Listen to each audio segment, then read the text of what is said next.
Pak Gubernur, ngomong-ngomong ini Pak Gubernur pasti sibuk soal PSBB ya. Berapa jam sekarang Pak Gubernur tidur dalam sehari? Waduh, itu tergantung harinya. Ada masa saya masuk jam 1. Ada masa saya masuk jam 11. Tapi pulang dari kantor hampir selalu malam. Rata-rata saya pulang itu jam 10, jam 11 setiap hari. Dan pagi-pagi sudah berangkat lagi. Setelah COVID atau sebelum? Setelah COVID lebih padat lagi. Karena pertemuannya bisa non-stop, tinggal switch on off Zoom aja langsung jadi pertemuan lagi gitu. Jadi semakin sibuk ya Pak Gubernur ya? Ya lumayan. Tapi dinikmati. Jadi Mas Domo, saya ini begini, padat waktu bisa jadi iya, kemudian kesibukan non-stop iya, tapi lelah dan tidak itu soal perasaan. Oh, kelihatannya Pak Gubernur nggak lelah ini, kelihatannya happy wajahnya. Alhamdulillah, karena saya mempercayai begini, ini ilustrasi aja. Ya. Kalau saya diajak jalan-jalan, saya jalan ke toko elektronik, 2 jam di toko elektronik itu rasanya sebentar, nggak capek. Tapi begitu dia ke toko department store, lihat baju-baju, baru setengah jam udah tanya kapan pulang.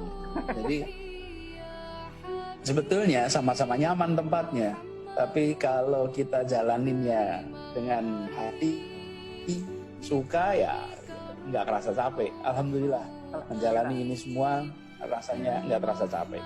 Alhamdulillah kami turut senang karena memang sekarang ini kata orang yang sembuh itu salah satu mereka tidak khawatir sehingga cepat sembuh. Pak Gubernur, dalam rangka penerapan PSBB sekarang ini kan kita tahu rumit sekali gitu. Ada hal-hal yang Pak Gubernur rasakan unik di lapangan, misalnya ketika melarang tukang ojek tidak boleh berboncengan, ketika di mobil suami istri pun nggak boleh duduk bersampingan. Apakah Pak Gubernur langsung merasakan ada respon-respon yang aneh, menarik di lapangan?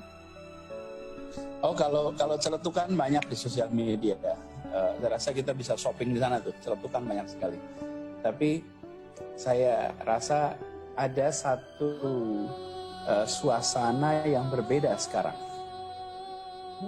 Yang berbedanya itu begini, bahwa biasanya kita membuat aturan karena ada kepentingan tertentu. Ya. Kalau sekarang membuat aturan itu karena untuk melindungi yang diatur. Jadi ketika ada larangan mobil berdesak-desakan, itu bukan demi ketertiban umum dalam artian perasaan kita supaya lebih rapi, tidak. Tapi untuk melindungi kesehatan, melindungi nyawa semua orang.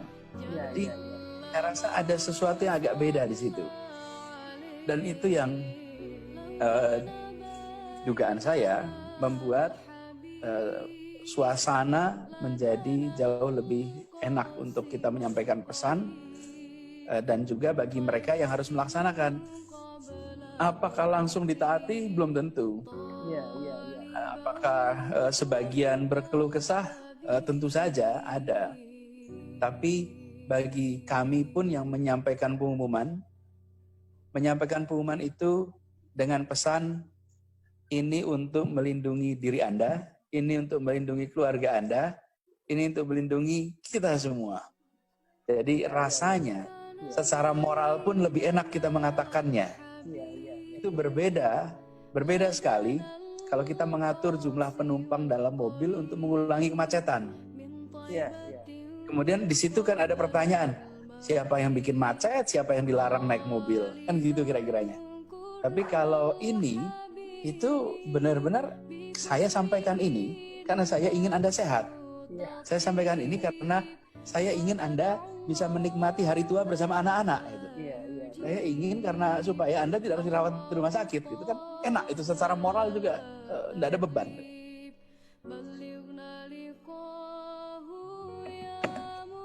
Iya Pak Gubernur.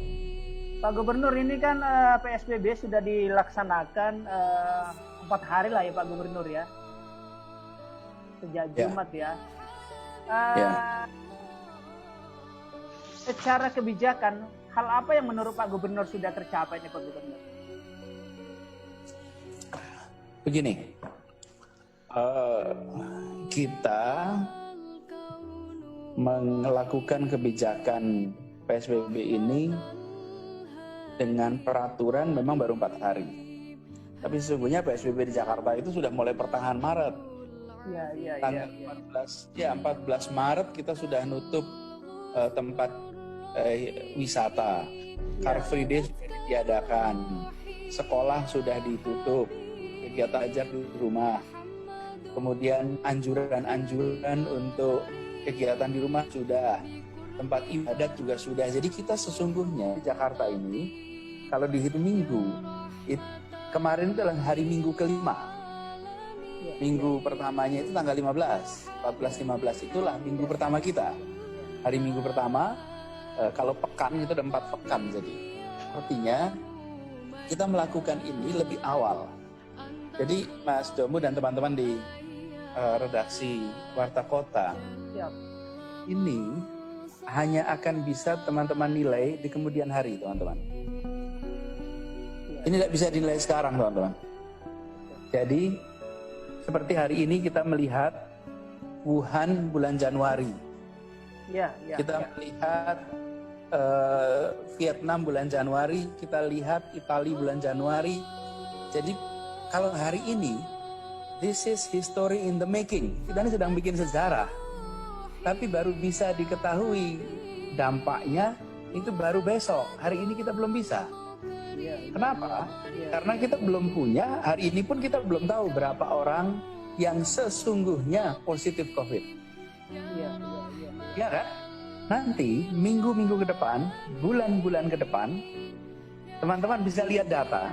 Dan pada saat itu, kita bisa merujuk apakah kebijakan yang kita lakukan di Jakarta dibandingkan dengan tempat lain yang melakukannya kapan, dampaknya seperti apa, nanti akan terlihat. Karena memang ini kan bukan seperti permukaan air hujan ya, air sungai yang ditutup pintunya lalu kita lihat permukaannya seperti apa. Ini tidak. Bahkan hari ini kalau ditanya berapa jumlah orang yang positif COVID, kita tidak tahu kok berapa jumlahnya.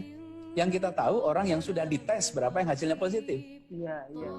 Karena itu dua hal yang berbeda. Orang yang sudah dites positif dengan orang yang sudah terjangkit COVID. Ya kalau ada 1 juta populasi, tapi yang diperiksa cuma 1.000, ya nggak mungkin dong angka positifnya 2.000. Wong yang diperiksanya cuma 1.000 kok. Gitu. Jadi kita sekarang itu hanya tahu angka orang yang sudah dites. Tapi kita belum tahu berapa angka yang sesungguhnya sudah terjangkit di COVID. Saya tadi siang, silakan lanjut. Saya tadi siang baru kembali dari pemakaman di Pondok Rangon, taman TPU kita di sana. Iya. Tadi itu sampai dengan jam 12 sudah ada 987 orang yang atau jenazah yang dimakamkan dengan protap COVID. 987 ya Pak Gub? Ya, 13 lagi 1.000 ini. Iya.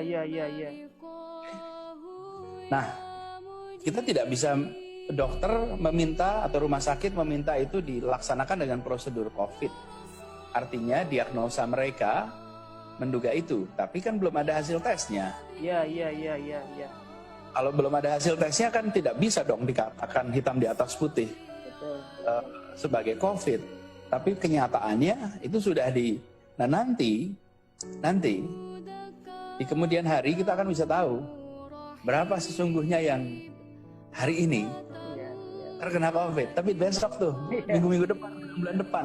Kalau sekarang belum tahu. Pak Gubernur, saya jadi agak merinding tadi Pak Gub. Ketika Pak Gub mengatakan ini kondisi Januari di Wuhan atau di Vietnam Januari. Berarti ini masih lebih dahsyat dong kira-kira Pak Gub.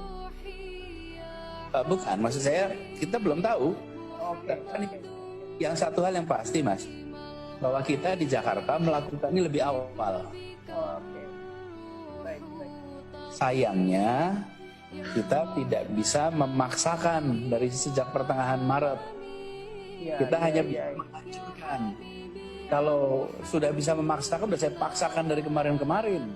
Ya. Karena kita membutuhkan melindungi kita semua.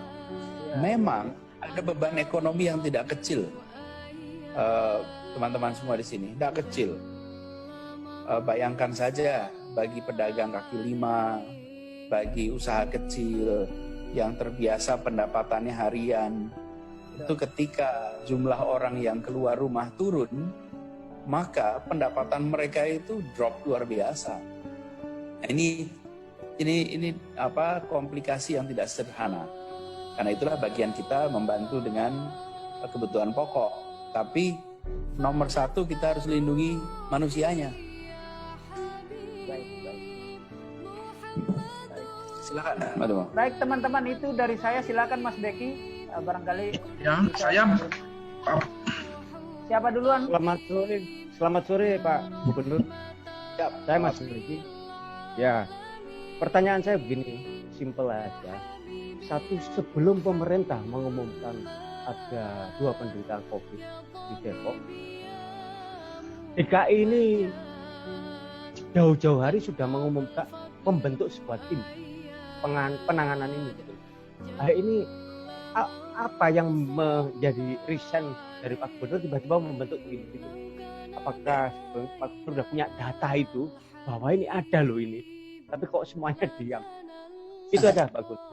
Ya, gini Mas Beki, Ya. saya sering sampaikan, warga Jakarta, kita semua ini adalah tiga warga ini, warga Jakarta, Ya. warga Indonesia, dan warga dunia. Oke? Ya. Jadi, kalau lihat berita, jangan berita kota saja, tapi berita Indonesia dan berita dunia. Ya. Nah, manusia sama, virus sama. Jadi Ya. sejak Januari kami di Jakarta, saya paling tidak dengan tim memonitor terus apa yang terjadi dengan COVID itu. Ya. Di ruangan ini ruangan tempat kita video conference ini, saya panggil Timpora namanya. Timpora itu tim pengawasan orang asing. Ya. Masuk imigrasi dan lain. Dan saya tanya, di mana saja orang dari Tiongkok yang ada di Jakarta? Siapa saja yang baru datang dari Tiongkok? Saya perlu datanya, kita perlu tahan. Ini kan seperti para kepala daerah hari ini menjaga orang datang dari Jakarta, bukan? Ya. Iya kan? Ya itulah yang kami kerjakan sejak Januari, kita monitoring terus. Tapi seringkali kita ini hanya mengingat kita sebagai 2 warga Jakarta, warga Indonesia. Lupa kita ini warga dunia. Jadi ketika terjadi peristiwa-peristiwa begitu besar di belahan dunia lain, kita tidak mengikuti dan kita tidak berasumsi itu akan sampai ke sini. Berbahaya sekali. Berbahaya sekali. Dan saya memimpin sebuah kota yang menjadi gerbangnya dunia ke Indonesia. Jadi kira-kira kalau COVID itu sampai, ya masuknya ke kita di sini. Ya. Karena itulah kita kerjakan semua, monitoring semuanya kita lakukan. Dan Apakah ketika itu Pak Gubernur sudah punya data, Pak? Pak Gubernur? Iya dong. Ya pakai data. Kita kan ada. Kita memantau orang yang waktu itu istilahnya ODP, PDP. Nah, setiap hari saya dapat laporannya dari Dinas Kesehatan. Siapa saja yang masuk ODP, siapa saja yang masuk PDP. Ya. Setiap hari dapat update-nya dan kita selalu bahas. Ini angkanya makin nambah. Oke? Ya. Jadi dan Mas sebelum itu juga tanggal kalau tidak salah 6 atau 7 Januari kita itu sudah memberikan briefing kepada rumah sakit di Jakarta tentang penyakit ini. Namanya waktu itu belum COVID. Namanya pneumonia Wuhan. Ya. Dan kita waktu itu beritahu semua rumah sakit, kalau Anda menemukan orang dengan gejala A, B, C, D, E, F, G, ini pneumonia Wuhan, kabari kami. Itu 6 Januari sudah dilakukan. Jadi di saat belum banyak yang memantau, kita memulai. Kenapa? Ya karena Jakarta itu gerbangnya dunia. Makanya kenapa